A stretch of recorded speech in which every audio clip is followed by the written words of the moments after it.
அனைவருக்கும் வணக்கம். பாரம்பரிய திருவள்ளுவர் குலவம்சம் பிரசன்ன ஜோதிடர் சுப மாரிமுத்து திருப்பூரிலிருந்து இந்த பதிவு உங்களுக்காக. ஐயா வணக்கங்க ஐயா. வணக்கம் ஐயா. ஐயா இப்போது மக்கள் சார்பாக ஒரு கேள்வி இன்றைக்கி நான் கேட்கலான் இருக்கேன். கேளுங்க ஐயா. ஐயா, அதாவது இந்த ஜாதகத்தில் முடக்கு இருக்கு, ஜாதகத்தையும் முடக்கிருச்சு, கண்டிப்பாக அதனால் வாழ்க்கையில் நிறைய பிரச்சனைகள் அப்படின்னு சொல்லி நிறைய பேர் கேட்குறாங்க. கண்டிப்பாங்க ஐயா. இந்த முடக்குங்கிறது என்னங்க ஐயா? அதற்கும் கர்மாவுக்கு ஏதாவது சம்மந்தம் இருக்காங்க ஐயா?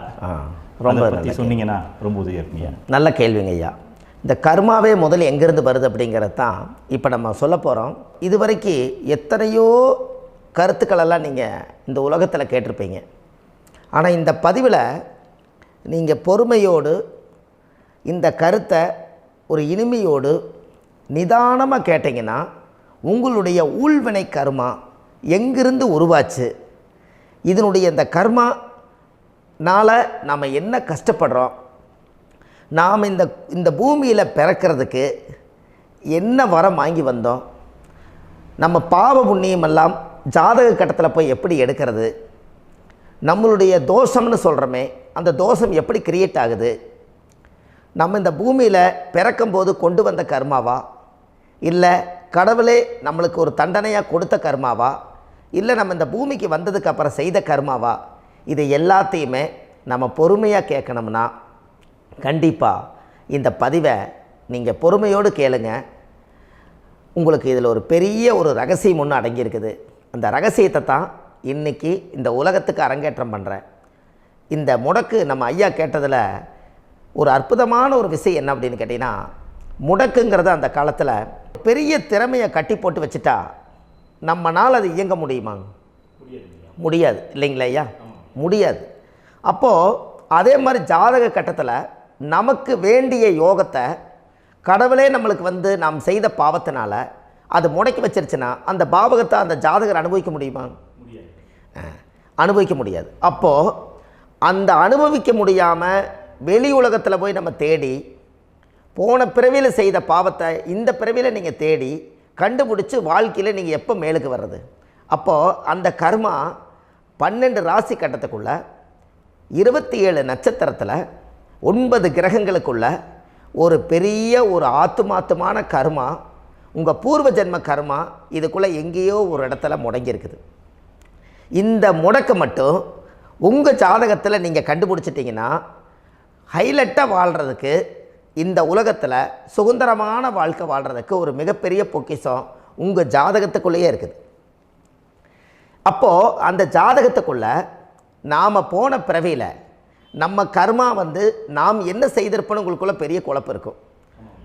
என்னங்க ஐயா, நீங்கள் என்ன கர்மா பண்ணிட்டு வந்தீங்க, நாம் போன பிறவியில் நம்ம யாரை ஒரு வதச்சோம், யாரை நம்ம மனசை புண்படுத்தினோம், நம்ம தாத்தாவுக்கு சோறு போட்டோமா, நம்ம பாட்டனுக்கு சோறு போட்டோமா, நம்ம முப்பாட்டனுக்கு சோறு போட்டோமா, நம்ம கொள்ளுப்பாட்டனுக்கு சோறு போட்டோமா, அப்போ நம்ம அப்பாவுக்கு நம்மளை பெற்றவருக்கு நம்ம சாப்பாடு கொடுத்தோமா, இவங்களுக்கெல்லாம் நம்ம சேவை பணிமடைகள் செஞ்சோமா, நம்மளுடைய உறவுகளுக்கெல்லாம் அரவணைச்சு போனோமா, நம்மளுடைய இந்த மாதிரி நாம் இரத்த சம்பந்த உறவுகளை இருந்து தான் இந்த உலகத்துக்கு நம்ம வெளியில் வந்திருப்போம். அப்போது வெளியில் நீங்கள் நிற்கிறீங்க, அப்படியே மேலே போய் பார்த்தீங்கன்னா ஒரு 7 தலைமுறையில் ஒவ்வொருத்தரும் செய்த கர்மாவெல்லாம் நம்ம பிளட்டு ரிலேட்டிவாக இப்போ நீங்கள் கரண்ட்டில் இருக்கிறவங்க கிட்ட தான் டெபாசிட் பண்ணியிருக்கோம். அப்போ இது தெரியாமல் நாம் ஜாதகத்துக்குள்ளே போய் தசாபுத்தி நல்லா தனுங்க இருக்குது, நான் ரொம்ப கஷ்டப்படுறேன், என் ஜாதகத்தில் போய் பார்த்தேன் எல்லா கிரகங்களும் நல்ல வலிமையாக இருக்குன்னு தான் சொன்னாங்க, ஆனால் இன்னும் என்னுடைய கடன் அடையலை, இன்னும் என்னோடய கர்ம தீர்ந்த மாதிரியே தெரியல, எனக்குள்ளே ஒரு தாட்டு என்னமோ நான் ஒரு பின்தங்கின வாழ்க்கையிலே வாழ்ந்துட்டுருக்கேன் அப்படின்னு நீங்கள் சொல்லும்போது, அப்போ இதையெல்லாம் தாண்டி ஒரு கர்மா உங்களுடைய ராசி கட்டத்துக்குள்ளே எங்கேயோ ஒரு பக்கத்தில் ரகசியமாக புதைஞ்சிருக்கு. அப்போது அந்த ரகசியமாக புதைஞ்சிக்கக்கூடிய அந்த முடக்கு தான் இன்றைக்கி இந்த உலகத்துக்குள்ளே நீங்கள் தெரிஞ்சுக்கக்கூடிய விஷயம். அப்போ அந்த முடக்குங்கிறது ஒன்று உண்மை. இந்த உலகத்துக்கு நம்மளை எல்லாத்துலேயும் நல்லா யோசிச்சு பாருங்கள். 12 ராசி கட்டம் இருக்குதுங்களா ஐயா? ஆமாங்க ஐயா.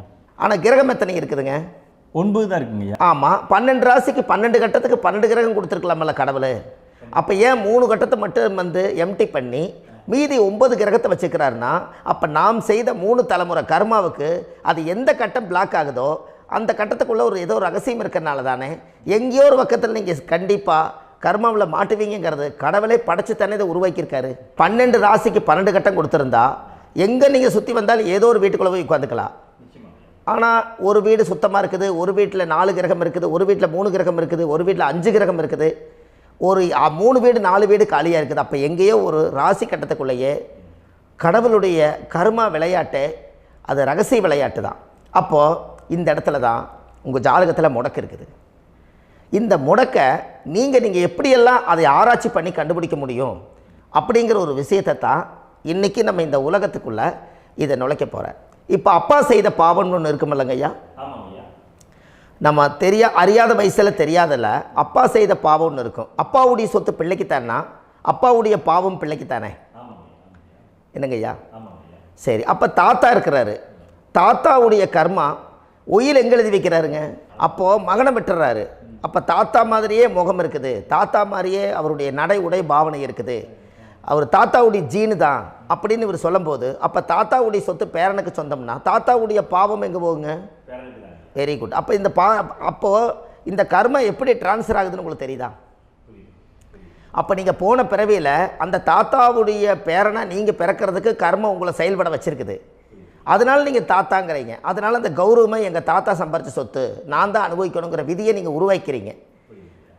அப்போது இந்த ஜாதகத்தில் அந்த ஊழ்வினை தோஷந்தான் ஏதோ ஒரு வழியில் உங்களை கர்மாவை செயல்படுத்துது. அதனால தான் இந்த ஜாதகத்தில் எந்த ஒரு முடக்கை எடுக்கிறதா இருந்தாலும் சூரியன் என்ற நட்சத்திரம் எதுவோ அந்த நட்சத்திரத்துக்கு எந்த வீடு முடக்காகுதோ அங்கே தான் உங்களுடைய கர்மா ஒளிஞ்சிருக்கும். இதுதான் உங்களுடைய பெரிய ஒரு பொக்கிஷமான ரகசியம்.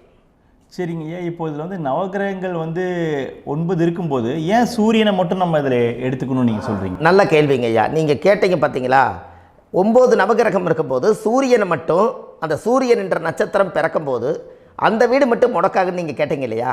இதுதான் அற்புதமான கேள்வி. ஏன் அப்படின்னு கேட்டிங்கன்னா, சூரியன் அப்பாவோட உயிர் கரு போய் அம்மாவுடைய பனிக்கூடத்தில் கர்ப்பத்தில் வச்சு 10 மாதம் 300 நாள் சுமந்து நீங்கள் இந்த பூமிக்கு வெளியில் வரும்போது நீங்கள் என்ன பாவத்தை இவங்க விதைச்சாங்களோ அந்த கர்மாவை வாங்கிட்டு தான் நீங்கள் வெளியில் பிரசவமாகறீங்க. இதுதானே?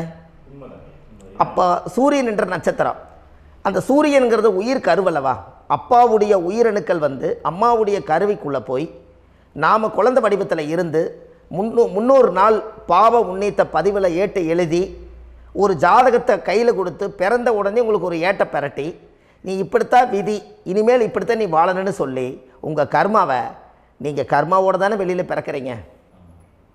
அப்போ சூரியன் என்ற நட்சத்திரம் தானே இந்த உலகத்துக்கு ஒரு பெரிய ஒரு மகத்துவம். இப்போ பாருங்கள், விடிய வரைக்கும் நம்ம முழிச்சிட்ருக்குறோம், காலையில் சூரிய உதயமானால் அவங்கவுங்க செயல்படுறோம். மீதி எல்லா கிரகங்களுக்குமே வெளிச்சத்தை கொடுக்கக்கூடிய சக்தி சூரியனுடைய பிம்ப ஒளிக்குத்தானே உண்டு, என்னங்க ஐயா? அதனால தான் மேசத்து உச்ச வீடுன்னு சொல்லி மேசத்தை உச்சம்னு சொல்லி சூரிய உச்சத்தை அங்கே தான் வச்சாங்க.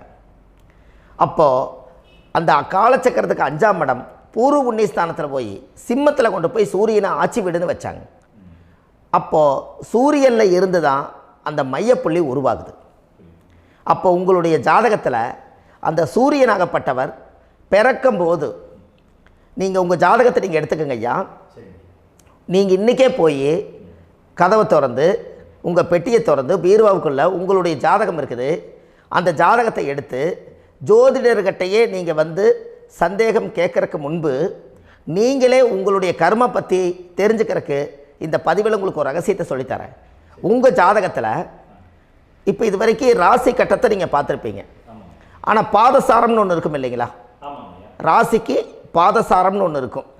சூரியன் என்ன நட்சத்திரத்தில் இருக்குது, சந்திரன் என்ன நட்சத்திரத்தில் இருக்குது, செவ்வாய் என்ன நட்சத்திரத்தில் இருக்குது, புதன் என்ன நட்சத்திர காலில் நிற்குது, இதெல்லாமே அந்த சாரம் இல்லாத ஜோதிடம் சோரம் போய்விடும். அதனால் அந்த சாரத்தில் நிற்கிது பார்த்தீங்களா கிரகம், அதில் இப்போ நீங்கள் உங்களுடைய ராசி கட்டத்தை ஓப்பன் பண்ணுங்கள். இதில் ராசி கட்டத்தில் சூரியன் என்ற நட்சத்திரம்னு ஒன்று இருக்கும் இல்லைங்களா? அது எதுவாக வேணாலும் இருந்துட்டு போட்டோம். அந்த நட்சத்திரம் தான் நீங்கள் பிறக்கும்போது தாயுடைய கருவறைக்குள்ள கரு உருவான நட்சத்திரமே அதுதான். புரிஞ்சுங்களா ஐயா?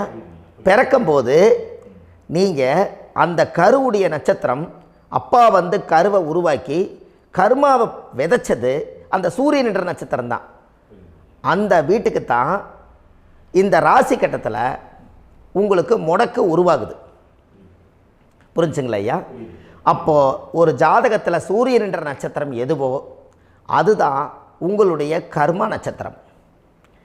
இப்போ நம்ம பிறக்காதுக்கு முன்னாடி அப்பா கட்டத்தில் அந்த கர்மா டெபாசிட் ஆகிருக்கும். அதை ட்ரான்ஸ்ஃபர் எப்படி பண்ணுறாரு? அவருக்கு ஒரு கல்யாணம் வச்சு அவர் குடும்ப வாழ்க்கையில் வாழ்ந்து நம்மளோட உயிர் கருவை கொண்டு போய் ஊராம் பொண்ணை கல்யாணம் பண்ணி பொண்டாட்டின்னு எடுத்துக்கொண்டு அந்த பொண்டாட்டிங்கிற உரிமையாகி இவருடைய உயிர் கரு உருவாகி வாரிசுகள் வெளியில் வருது. அதானங்க ஐயா? அப்போது அந்த சூரியன் என்ற நட்சத்திரம் தான் இந்த உலகத்தில் ஒரு பிரம்மாண்டமான நட்சத்திரம். இந்த நட்சத்திரம் உங்கள் மனசுக்குள்ளே ஏதாவது இருந்துச்சுன்னா உங்கள் வீட்டில் ஏதாவது ஒரு நல்ல விஷயங்கள் நீங்கள் பண்ணுறதா இருந்தால் அந்த கர்மா நட்சத்திரம் சூரியனுடைய நட்சத்திரம் இருக்குது பார்த்தீங்களா, அந்த நட்சத்திரத்தில் எந்த ஒரு சேவைகளும் செய்யக்கூடாது. அதுதான் கர்மா. அதை போய் நீங்கள் ஆக்டிவேட் பண்ணி விட்டீங்கன்னா அது முன்னோர்களை வந்து நீங்கள் வந்து தொந்தரவு பண்ண மாதிரி. அந்த கர்ம நட்சத்திரம் தான் உங்கள் வாழ்க்கையில் அது புதஞ்சிருக்கிறதா. இப்போ குழந்தை பிறந்தாலோ சீர் சீமந்தங்கள் நீங்கள் செய்கிறதாலோ கல்யாணம் முக்கிறதுனாலோ உங்கள் ஜென்ம நட்சத்திரத்தன்னைக்கு கல்யாணம் பண்ண வேண்டாம்னு சொல்லிக்கிறாங்கல்லங்க. உங்களுக்கு ஜென்ம நட்சத்திரத்துக்கு முன்னாடி உங்களை உருவாக்குன நட்சத்திரம் தான் ஜென்ம நட்சத்திரம். அப்போ சூரியன் என்ற நட்சத்திரம் அப்பாவுடைய ஜென்ம நட்சத்திரமாக அந்த ஊழ்வினை கர்மம் செயல்படுது. அப்போ அந்த முடக்கு யார் வழியில் வந்தது? முன்னோர்கள் வழியில் வந்தது. முன்னோர்கள் கட்டி வச்சது யாரைய? குலதெய்வத்தை. அப்போ அந்த குலதெய்வத்தை போய் சாமிக்கு போய் வீடு வாசல்லாம் வலித்து குலதெய்வத்தை போய் தேங்காய் பழம் பூ மாலை கல்கண்டு வாங்கி அர்ச்சனை பண்ணி ஒரு அன்னதானம் ஒன்று பண்ணிவிட்டு சாமிக்கு பொங்கல் வச்சு நைவேத்தியம் பண்ணிவிட்டு உங்கள் ஜாதகத்தை வச்சு பூஜை பண்ணிவிட்டு வாங்க. அதுக்கப்புறம் தான் உங்கள் கர்மாவை கண்டுபிடிக்கிறதுக்கு வழியே பிறக்கும்.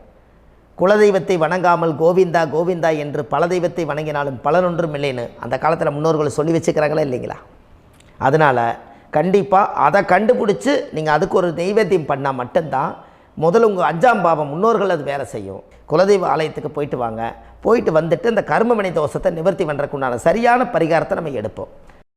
அப்போது உண்மையாலுமே ஒரு ராசி கட்டத்துக்குள்ளே இந்த மாதிரி ஒரு அந்த கர்ம தோஷம் இருப்பதனால இந்த கர்மா தோஷத்துக்கு அந்த முடக்க தோஷங்கிறத நீங்கள் எடுத்து அதை கண்டுபிடிச்சி அந்த சூரியன் என்ற நட்சத்திரம் எந்த ராசி கட்டத்தில் போய் முடக்காயிருக்குதோ அந்த முடக்கு எந்த பாவகம் வந்து நம்மளுக்கு லாக் ஆகிருக்குதோ அந்த பாவகத்துக்கு உண்டான பரிகாரங்கள் அதுக்குரிய ஸ்தலங்கள் அந்த கோவில்களில் போய் சுவாமிக்கு தேங்காய் பழம் பூமாலை கல்கண்டு வாங்கி அர்ச்சனை பண்ணி நீங்கள் இந்த கோவிலுக்குள்ளே போய் உட்காந்து சாமி கும்பிட்டு வந்தீங்கன்னா உங்களுடைய ஜாதகத்தில் இருக்கக்கூடிய அந்த முடக்கு தோசை நீங்கி வாழ்க்கையில் நீங்கள் எதை சாதிக்க வந்தீங்களோ அந்த சாதனையை நீங்கள் சாதிச்சிட்ருப்பீங்க.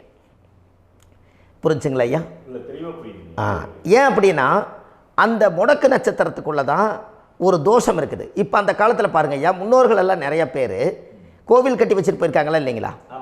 இந்த கோவில் எதுக்காக கட்டி வச்சுக்கிறாங்கன்னா அவங்க கட்டினவங்களுக்கும் அந்த முடக்கு தோஷம் இருந்திருக்குது. ராஜாக்கள் இருந்திருக்குது, மன்னர்கள் காலத்தில் இருந்திருக்குது, ஜமீன்தார் காலத்தில் இருந்திருக்குது.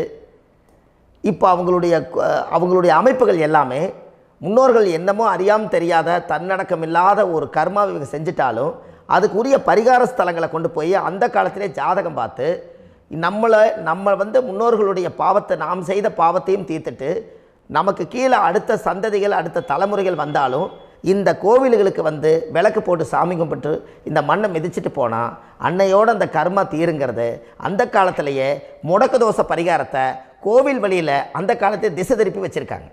அப்போ நீங்கள் கோவிலுக்கு போகாமல் கண்டிப்பாக இந்த பரிகாரத்தை நீங்கள் உடைக்க முடியாது. ஏன் உடைக்க முடியாதுன்னா இப்போ நீங்கள் எத்தனை வருஷம் வாழ்கிறீங்க ஐயா? 120 வருஷமே வச்சுக்கோங்க. சூரியன் திசை 6 வருஷம், சந்திரன் திசை 10 வருஷம், செவ்வாய் திசை 7 வருஷம், ராகு திசை 18 வருஷம், குரு திசை 16 வருஷம், சனி திசை 19 வருஷம், புதன் திசை 17 வருஷம், கேது திசை 7 வருஷம், சுக்கிரன் திசை 20 வருஷம். இப்போ நான் சொன்ன டோட்டலெல்லாம் கூட்டிங்கன்னா 120 வருஷம் வரும். இது ஒரு மனிதர் பிறந்து பூரண ஆயுளோடு வாழ்ந்தால் இந்த 120 வருஷம் வாழ்ந்தால் அவர் இந்த பூலோக பதவி விட்டு சிவலோக பதவி போயிடுவார்.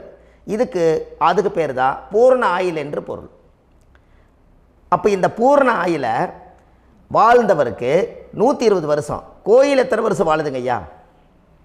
கோயில் பழங்காலத்து கோயிலெல்லாம் எத்தனை வருஷம் வாழுதுங்க? 12 வருஷத்துக்கு கும்பாபிஷேகம். அது ஓகே, அது பரவாயில்ல. 12 வருஷத்துக்கு ஒருக்கா பழசை புதுப்பிச்சு கும்பாபிஷேகம் பண்ணி மறுபடியும் அதுக்கு பவர் ஊட்டி சக்தி ஊட்டி அதுக்கு உருவேற்றுறாங்க. நான் சொல்கிறது கோயில் 5000 வருஷம் 4000 வருஷம் பெரிய பெரிய சித்தர்கள், மகான்கள், ரிஷிமார்கள், யோகிகள், சித்தர்கள் இவங்களெல்லாம் போய் கோவில்லையே சிவனையும் பெருமாளையும் வழிபாடு பட்டுட்டு கோவில்லையே ஒரு ஓரத்தில் ஜீவசமாதி ஆயிட்டாங்கன்னு பழைய கால கோயிலில் சித்தர்கள் குடியிருக்காங்களா இல்லைங்களா? இருக்காங்கல்லங்க ஐயா. அப்போது நாம் 120 வருஷம் வாழ்கிறோம், கோவில் 5000 வருஷம் வாழுது. எங்கே சக்தி அதிகமாக இருக்குன்னு சொல்லுங்க? கோவிலில் தாங்க ஐயா. கோயில் தான், அதில் ஒன்றும் மாற்றம் இல்லைங்களே. கோயில் தாங்க. அப்போ கோவிலில் தான் அந்த சக்தி இருக்குதுன்னு நீங்கள் சொல்கிறீங்க. அப்போ உங்களுடைய கர்மாவை உடைக்கிறதுக்கு 120 வருஷம் பெருசா 5000 வருஷம் பெருசான்னு சொல்லுங்கள்? 5000 தாங்க. அப்போ 5000 வருஷம் உள்ள அலைகள் எத்தனை அந்த சிவனுக்கு இப்போ சிவன் கோயிலே உங்களுக்கு முடக்கு தோஷத்துக்கு ஒரு கோயில் வருதுன்னு வச்சுக்கோங்க. அந்த கோவிலில் எத்தனை முடக்குகளுக்கு உண்டான கோவில்கள், எத்தனை பழங்களை ஊற்றி சாமிக்கு அபிஷேகம் பண்ணியிருப்பாங்க, எத்தனை பால் கூட ஊற்றிருப்பாங்க, பன்னீர், தேன், இளநீ, மஞ்சள் நீர், திருமஞ்சனம், அபிஷேகம், பொங்கல், நைவேத்தியம் இத்தனையும் செஞ்சு அந்த சிவனை சிவனாக பார்த்து அந்த கருவறைக்குள்ள ஒரு கிராணங்கள் வரும்போதும் கூட பாதுகாப்பு பண்ணி வச்சு நல்ல சக்தியோடு அந்த கருவறையை புத்தியோடு அவங்க வேலை செஞ்சு அந்த காலத்தில் வச்சுருக்காங்களா இல்லைங்களா? அப்போது நம்ம வீட்டை அவ்வளோ சுத்தமாக வச்சுருக்க முடியுமா? என்னதான் வாஸ்து இருந்தாலும் முடியாது இல்லைங்களா? அப்போது அவ்வளவு ஒரு பவர்ஃபுல்லான கோவில் அந்த முடக்கு தோஷத்துக்குள்ளே ரகசியமாக அந்த கோயில் அடங்கியிருக்குது. உங்கள் ஜாதகத்துக்குள்ளே உண்மையாலுமே ஊழ்வினை கோயில், கர்மவினை கோயில் அதுக்குள்ளே இருக்குது. அந்த ஜாதகத்தை கணிச்சு பார்த்தா கரெக்டாக உங்களுடைய ஜாதகத்தில் அப்பாவுடைய கருவறையிலேருந்து உயிர் உருவாகிற நேரத்தில் இருந்து இப்போ வரைக்கும் நீங்கள் கரண்ட்டில் வாழ வரைக்கும் அந்த கர்ம கூட வர்றதை ஒரே ஒரு இடத்துல போனால் மட்டும்தான் விட்டுட்டு வர முடியும். அது எந்த வீடு அப்படின்னு கேட்டால் உங்களுக்கு அப்பாவுடைய கர்மா வழியில் போய் அந்த கோவில் பழையகால கோயில், பழையகால தெய்வங்கள், அந்த கோவில் தான் உங்கள் ஜாதகத்துக்குள்ள ரகசியமாக இருக்கும். அது ஏன் இந்த பதிவில் உங்களால் சொல்ல முடியாது அப்படின்னா, இந்த பதிவில் ஏன் உங்க சொல்ல முடியாதுன்னா உங்கள் ஜாதகம் தெரியாமல் என்ன கோயிலை நீங்கள் சொல்லுவீங்க? இப்போ பொதுவாக ஒரு நட்சத்திரத்துக்கு ஏதோ ஒரு கோவிலை அவங்க சொல்லி நீங்கள் போயிட்டு வர்றீங்கன்னு வச்சுக்கோங்க. ஆனால் அது வேலை செய்யலைன்னா நம்மளுக்கு என்னங்க இவ்வளோ கஷ்டப்பட்டு போய் அதை பலனடையிலேன்னு கேள்வி கேட்டக்கூடாது. உங்கள் ஜாதகத்தை நீங்கள் கொண்டாங்க, உங்கள் டேட் ஆஃப் பர்த் டயத்தை போட்டு ஜாதகத்தை கணிச்சு நீங்கள் சூரியன் என்ற நட்சத்திரத்துக்கு உங்களுடைய கர்மவினை கோவில் யார், உங்களுடைய முடக்கு யார், ஊழ்வனை தோஷத்துக்கு உண்டானவர் யார், தாய் வழி கர்மா யார், தந்தை வழி கர்மா எது, நீங்கள் பிறக்கும்போது வந்த கர்மா என்ன, இது எல்லாம் கணிக்காமல் பொதுவாக ஒரு கோயிலில் போய் நீங்கள் பாட்டுக்கு சாமி கும்பிட்டு வந்தால் பலன் எப்படி கிடைக்கும்? கண்டிப்பாக கிடைக்காதுங்க ஐயா. என்னங்க ஐயா? அது தெரிஞ்சு பண்ணாதான் சரியா? ஒரு டாக்டர்கிட்ட போகிறீங்க, என்னை அப்படியே ஸ்கேன் பண்ணி ஒரே ஒரு மாத்திரை கொடுங்கன்னு கேட்டால் டாக்டர் கொடுப்பாருங்களா? அவர் என்ன பிரச்சனை இருக்குதோ அதை முதல்ல கண்டுபிடிச்சி ஸ்கேன் பண்ணி பார்த்து ரிப்போர்ட் எடுத்து அது மூலியமாக தான் கொஞ்சம் எடுத்து ஐயா உங்களுக்கு இந்த பிரச்சனை, இதுக்கு தீர்வுக்கு இதுக்குண்டான மெடிசன், இது இப்படித்தான் சாப்பிடணும்னு அது முறையாக சொல்லி அந்த உயிர் வாழ வைக்கிறாரு டாக்டர். அவர் ஒரு தெய்வ வடிவத்தில். கரெக்டுங்களா ஐயா? அப்போ உங்களோட கர்மா எங்கே செயல்படுது அப்படின்னா, இந்த முடக்க நீங்கள் இந்த பதிவில் தெரிஞ்சுக்கங்க. அதுக்குரிய நட்சத்திரம் என்னன்னு தெரிஞ்சு வச்சுங்க. உங்கள் ஜாதகத்தில் சூரியன் என்ற நட்சத்திரத்தை எடுத்துக்கங்க. அந்த வீட்டுக்கு முடக்க இந்த பதிவில் எந்த வீடு லாக் ஆகிருக்குதுங்கிறத நான் உங்களுக்கு இந்த வீட்டில் சொல்கிறேன். அந்த வீட்டு நீங்கள் பாருங்கள், உங்களுடைய லக்கணத்துக்கு அது எந்த வீடு. இப்போ லக்கணத்துக்கு ஒரு 7வது வீடுன்னே வச்சுக்கோங்க. அப்போ லக்கணத்துக்கு 7வது வீடே முடக்கு. அப்படி ஒரு முடக்கு ஆகிப்போச்சுன்னா ஒரு ஜாதகத்தில் லக்கணம் தான் 1, 7ஆம் இடம்ங்கிறது மனைவி ஸ்தானம். ஒரு ஆணுடைய ஜாதகத்துக்கு 7ஆம் இடம் தான் மனைவி. அவருக்கு நல்ல மனைவி அமையாமல் ஆடம்பரம் இருந்தும் வீடு அரண்மனை மாதிரி இருந்தும் அந்த மனைவியை ஒரு சந்தோஷமாக அவர் அனுபவிக்க முடியாது. புரிஞ்சுங்களா ஐயா? சந்தோஷமாக அனுபவிக்க முடியாது. ஏன் அப்படி? 7ஆம் இடத்துல தான் அவரோட கர்மா உட்கார்ந்துருக்குது. கரெக்டாக சொன்னீங்க. 7ஆம் இடத்துல தான் அந்த கர்மா உட்கார்ந்துருக்குது. அப்போ அந்த 7ஆம் இடத்துல இருக்கக்கூடிய அந்த கர்மா போன பிறவியில் நீ மனைவிக்கு சோறு போடாமல் மனைவியை கட்டி வச்சு அடிக்கிறதும், மனைவியை துன்புறுத்துறதும், அந்த மனைவி இருக்கவே இன்னொரு வாழ்க்கைக்குள்ளே போகிறதும், இங்கே வாழ வேண்டிய தாம்பத்திய சந்தோஷத்தை கொண்டு போய் இன்னொரு இடத்துல கொடுக்கறதும், தெரிஞ்சிருந்தே நம்மளுடைய மனசுக்குள்ளே திருடுத்தனமாக வாழ்கிறதும், இது எல்லா கர்மாவும் போன பிறவியில் நாம் செய்த ஊழ்வினை கர்மா தான் உங்கள் ஜாதகத்தில் 7ஆம் இடம் முடக்கு. அப்போ அந்த 7ஆம் இடம் முடக்கா இருந்துச்சுன்னா கண்டிப்பாக உங்கள் ஜாதகத்தில் நீங்கள் என்ன அனுபவிச்சிட முடியும்? நல்ல நண்பர்கள் கிடைக்க மாட்டாங்க, நல்ல ஒரு பார்ட்னர்ஷிப் அமையாது, நல்ல ஒரு நட்பு வட்டங்களில் எதையும் அனுபவிக்க விடாது, ஒரு அங்கீகாரமான உறவுகளில் போய் நம்ம ஸ்ட்ராங்காக நிற்க முடியாது. 7ஆம் இடம் என்பது தாம்பத்திய வாழ்க்கை, பூர்த்தி இல்லாத வாழ்க்கையாக இருக்கும். இப்படியெல்லாம் அந்த ஜாதகத்தில் ஒரு பொதுவாக ஒரு ஜாதகத்தில் 7ஆம் பாவம் முடக்காயிட்டால் இந்த கர்மாவை அவர் அனுபவிச்சுக்கிட்டே இருப்பார். இது எப்போத்தான் அதுக்கு ஒரு தீர்வு வேணுங்கய்யா? அந்த கோயில் எதுன்னு நீங்கள் கரெக்டாக சொன்னீங்க. இப்போ இது மனிதனால் செயல்படுது. மனிதர்கள் தான் கோயிலை கட்டி வச்சாங்க. தெய்வத்தை விட ஒரு காலத்தில் மனிதர்களுக்கு மகிமை ஜாஸ்தி. ஏன்னா சாதாரண ஒரு மண் பூமியாக இருந்த இடத்த மனிதர்கள் தான் கோயில் கட்டி ஒரு மகிமைப்படுத்தி புண்ணியம் பண்ணி வச்சாங்க. மனிதர்களுக்கு சக்தி அதிகம்தான், ஆனால் பிரபஞ்சத்துக்கு அதை விட சக்தி அதிகம் அல்லவா? ஐயா, நீங்கள் கோவிலுக்கு போய் அந்த கர்மா உடைக்கிறதுக்கு கோவிலில் சக்தி இருக்குது, ரைட்டு. ஆனால் நம்ம வீட்டுக்கும் கோயிலுக்கும் ஒரு மிகப்பெரிய தொடர்பு என்னென்னா, அந்த கோயில் கட்டுறவங்க எல்லாமே பழைய காலத்து கோயிலெல்லாம் பாருங்கள், பஞ்சபூதத்தை வச்சு கட்டியிருப்பாங்க. பஞ்சபூதத்தை வச்சு தான் கட்டுவாங்க கோயில். அது உங்களுக்கு தெரியணும் இல்லைங்களா? பஞ்சபூதம்னா நீர், நெருப்பு, காற்று, பூமி, ஆகாயம். இந்த பஞ்சபூதத்தினுடைய சக்திகள் எல்லாம் ஒரே நேர்கோட்டுக்கு என்னைக்கு வருதோ அன்னைக்கு தான் அந்த கோவிலுடைய பாலக்கால் போட்டு 1000-2000 வருஷம் நிலச்சி நிற்கிறது. காரணம், இந்த பிரபஞ்சத்தில் பஞ்சபூதம் எப்படி நிலச்சி நிற்குதோ அதுபோல் 5000 வருஷம் நிற்கிறதுக்கு அந்த பஞ்சபூத சக்தி வச்சு தான் சாமி சிலையை பிரதிஷ்டை பண்ணி வச்சுருப்பாங்க. அதனால தான் இந்த கோயில்கள் எல்லாம் 5000 வருஷமாயும் எத்தனையோ கிராணங்களை எல்லாம் தப்பிச்சிருக்கிறதுக்கு காரணம். அப்பேற்பட்ட புண்ணிய ஸ்தலம் உங்களுக்கு எதுன்னு தெரியணும் அல்லவா? என்னங்க ஐயா?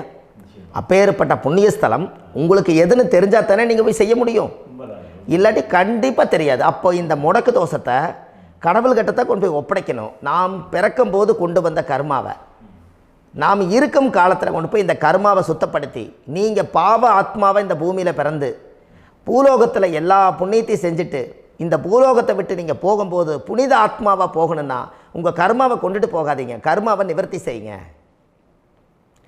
என்னங்க ஐயா? அப்போ கர்மாவை சுத்தப்படுத்துங்க. கர்மாவை சுத்தப்படுத்திட்டு உங்களுக்கு பிறக்கிற குழந்தைகளுக்கு அந்த கர்மாவை டிரான்ஸ்ஃபர் பண்ணாமல் உங்களோட நில் பண்ணுங்க. ஒரு உதாரணம் சொல்லட்டுங்களா ஐயா? ஒரு காந்தம் ஒன்று இருக்குது இல்லைங்களா? ஒரு காந்தம்ங்கிறது ஒரு தாத்தாவாக வச்சுக்கோங்க. ஒரு இரும்பை கொண்டு போய் வச்சா ஒட்டு மோட்டாதா? அப்போ ஒட்டுனோடனே காந்தம்ங்கிறது தாத்தா, அவருக்கு பிறந்த வாரிசுக்கு அந்த கர்ம டிரான்ஸ்ஃபர் ஆயிருமா? சரி, இன்னொரு இரும்பை கொண்டு போய் வைங்க, ஒட்டு மோட்டாதா? அப்போ அது பேரனுக்கு வைங்க, பேரனுக்கு வந்துருச்சு அந்த கர்மா. இன்னொரு இரும்பை கொண்டு போய் வைங்க, அந்த காந்தத்துக்கு நேர் இன்னொன்று வைங்க, ஒட்டு மோட்டாதா? அப்போ அதை கொண்டு போய் நம்ம கொள்ளு பேரனுக்கு வைங்க. இப்படியே டிரான்ஸ்ஃபர் ஆகி தலைமுறையாக இந்த கர்மா தொடர்ந்துக்கிட்டே இருக்குது. இந்த இடத்துல கொண்டு போய் காந்தத்துக்கு இரும்பு ஒட்டிகிட்டே இருக்குதுல்ல, இந்த இடத்துல ஒரு மரக்கட்டை செஞ்சு கொண்டு போய் கரெக்டாக வச்சுக்கினே போட்டுமா? அந்த மரக்கட்டையை கொண்டு போய் வைக்கிறவர் யார்?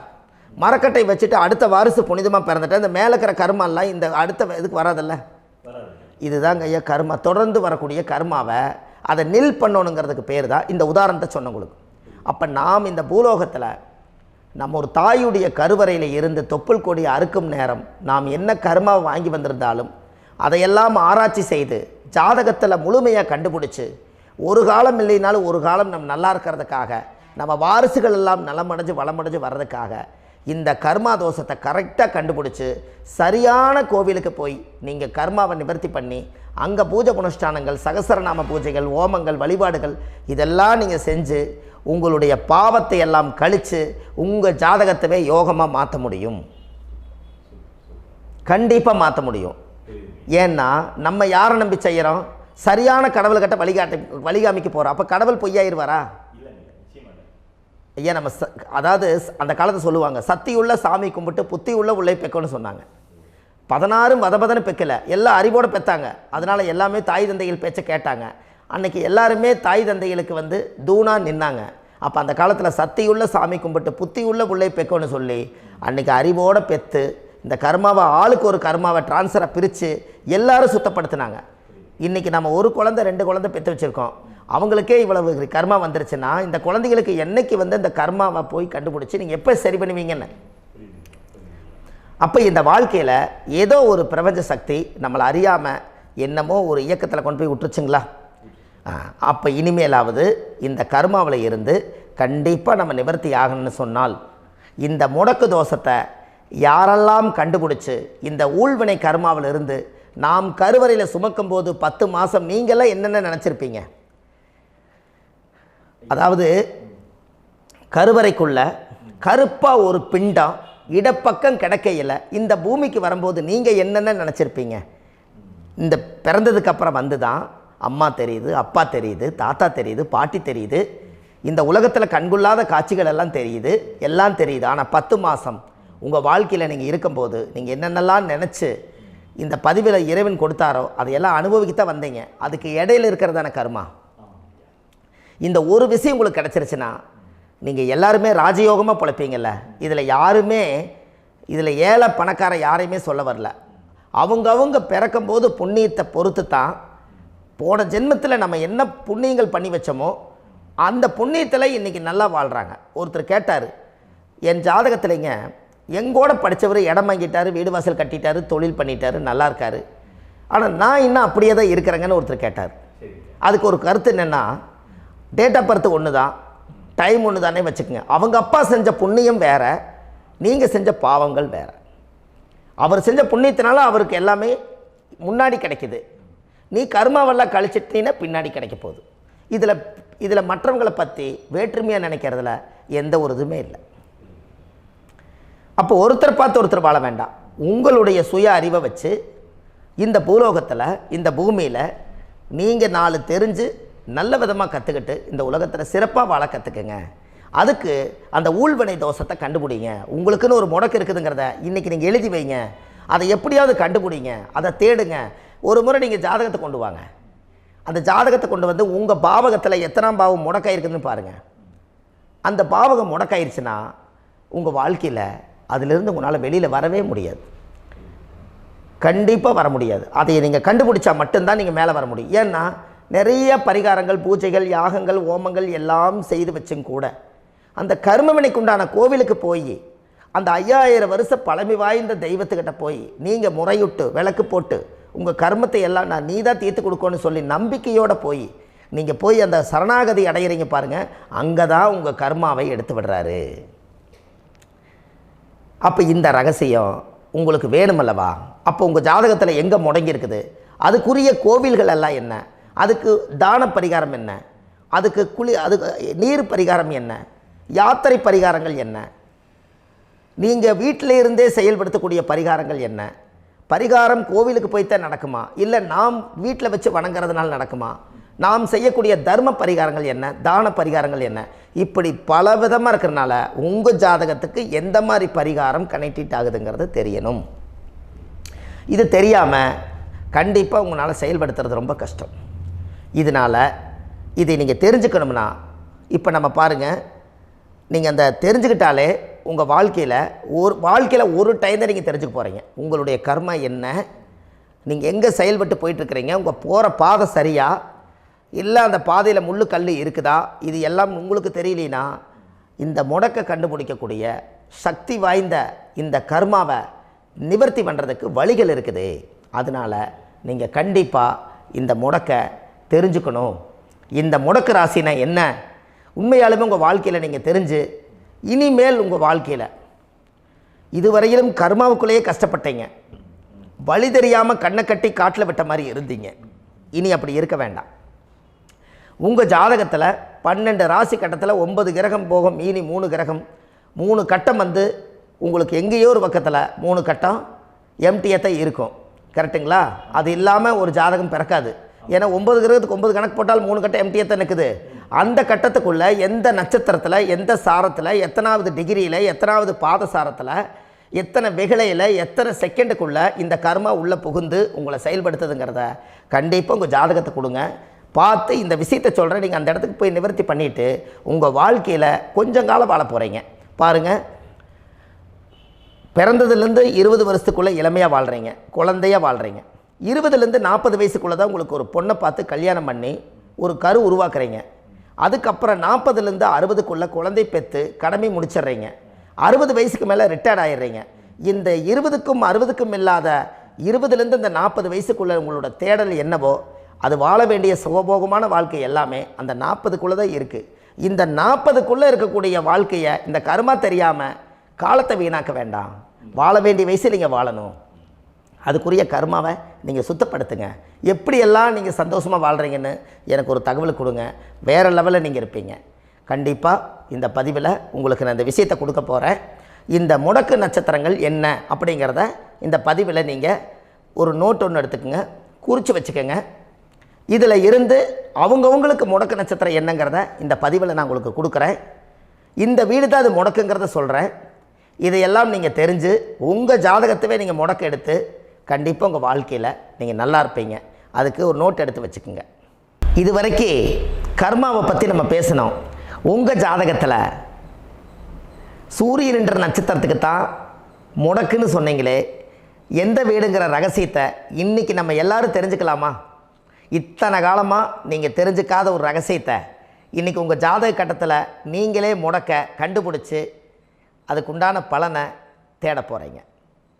அந்த தேடல் தான் உங்களை கொண்டு போய் உட்கார வைக்க போகுது. ஒரு உதாரணம், உங்கள் ஜாதகத்தில் பாதசாரம் இருக்குது அல்லவா? அந்த பாதசாரத்தில் சூரியன் என்ற நட்சத்திரம், சூரியன் நின்ற நட்சத்திரம் பாதசாரத்தில் கரெக்டாக எடுங்க. சூரியன் என்ற நட்சத்திரம் உத்திரட்டாதி நட்சத்திரமாக இருந்தால் அது கன்னி ராசி வீடு தான், அது முடக்கு ராசி. அப்போ உங்கள் லக்கணத்துக்கு அது எத்தனாம் பாவகமோ அந்த பாவகத்தை நீங்கள் அனுபவிக்க முடியாமல் தவிச்சுக்கிட்டு இருப்பீங்க. அப்போ கண்டிப்பாக வாழ்வது ஒரு முறை. அந்த வாழ்க்கையில் நீங்கள் எல்லா விஷயத்தையும் தெரிஞ்சு முறையோடு வாழலாம் அல்லவா? அந்த காலத்தில் பெரிய பெரிய மகான்கள் சித்தர்களுக்கெல்லாம் சோதனை வராமல் இல்லை, வந்திருக்குது. எல்லாமே வாழ்க்கையில் தேவையான பரிகாரங்களை எடுத்து தான் அந்த காலத்தில் அதிகாரமாக வாழ்ந்துட்டு போயிருக்காங்க. நம்மளுக்கு முன்னோர்கள் கொடுத்துட்டு போயிருக்காங்க.